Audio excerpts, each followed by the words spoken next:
Chers amis de la toile et des tableaux de maths, salutations respectueuses. Puisse l'œil de Caïssa éclairer votre jeu.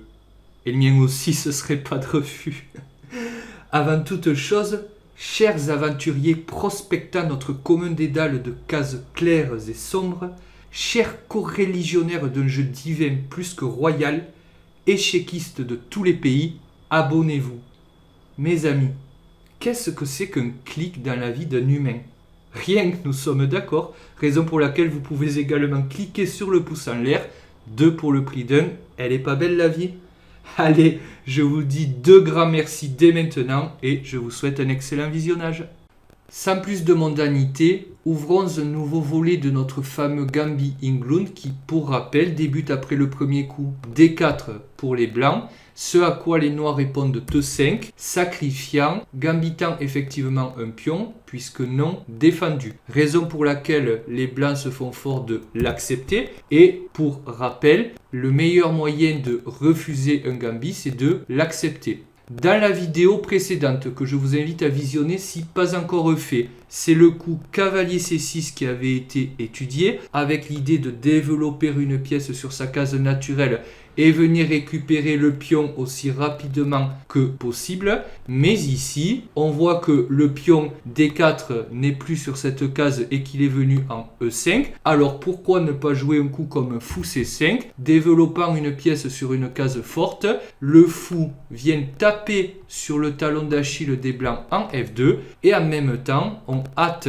notre petit roc puisqu'après un coup de cavalier en E7, évidemment pas F6 puisque la case est défendue, le petit roc sera possible pour les noirs. Cavalier F3 maintenant pour les blancs qui viennent développer une pièce sur sa case naturelle tout en gardant un œil sur E5, toujours utile, et D6 maintenant de la part des noirs, qui jouent comme on dit dans l'esprit, qui jouent dans l'esprit de la position. Ils ont sacrifié un pion, ils ont joué un gambit, donc ils vont chercher maintenant l'activité de leur pièce, une avance de développement, et pour cela, ils vont essayer d'ouvrir des lignes. Par exemple, le fou pourra venir sur G4, pourquoi pas s'échanger sur F3, pas forcément tout de suite, mais c'est une idée. Le cavalier pourrait venir sur C6 un jour, rajouter de la pression sur le pion E5. On pourrait également jouer le cavalier en E7, roquer rapidement. Bref, les noirs ne manquent pas d'idées pour tenter d'exploiter le pion de moins. E prend D6 maintenant de la part des blancs. Et les noirs vont jouer un petit coup taquin, quoique non dénué de venin, et ils vont jouer le petit coup cavalier E7, pas du tout dangereux si on n'accepte pas le cavalier, c'est d'ailleurs là la raison du piège, mais les blancs, dans cette partie, ils vont se montrer gourmands et ils vont jouer D prend E7. Donc les noirs ont sacrifié un cavalier, dans l'immédiat ils ne peuvent pas roquer puisque le pion interdit au roi l'accès par F8. Mais qu'est-ce qu'on voit ? Eh bien maintenant, il y a une petite combinaison très simple à faire. Je vous laisse mettre la vidéo sur pause si vous voulez chercher la pointe et je vous dis à tout de suite.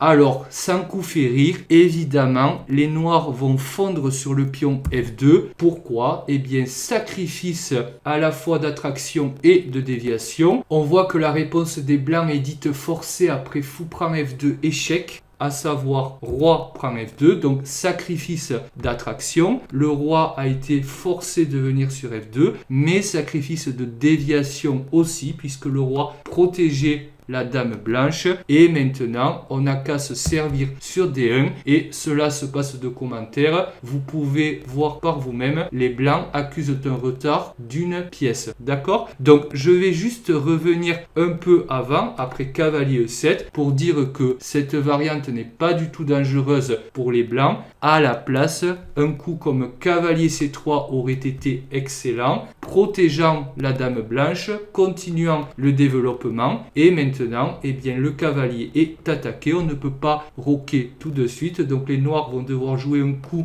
utiliser un temps pour défendre leur cavalier, mais évidemment mentionner un coup comme cavalier C3 semble aussi superflu que superfétatoire. Je termine en précisant que cavalier E7 constitue un coup venimeux s'il en est uniquement en cadence bullet, voire en blitz. Si vous arrivez à placer ça en rapide ou qui plus est en cadence lente, ça relève du miracle. Voilà, cette vidéo est maintenant terminée. J'espère qu'elle a été à votre goût. N'hésitez pas à me dire ce que vous en pensez dans les commentaires. N'oubliez pas encore une fois de vous abonner, lâchez votre like et moi je vous dis à très bientôt pour une prochaine. Ciao ciao!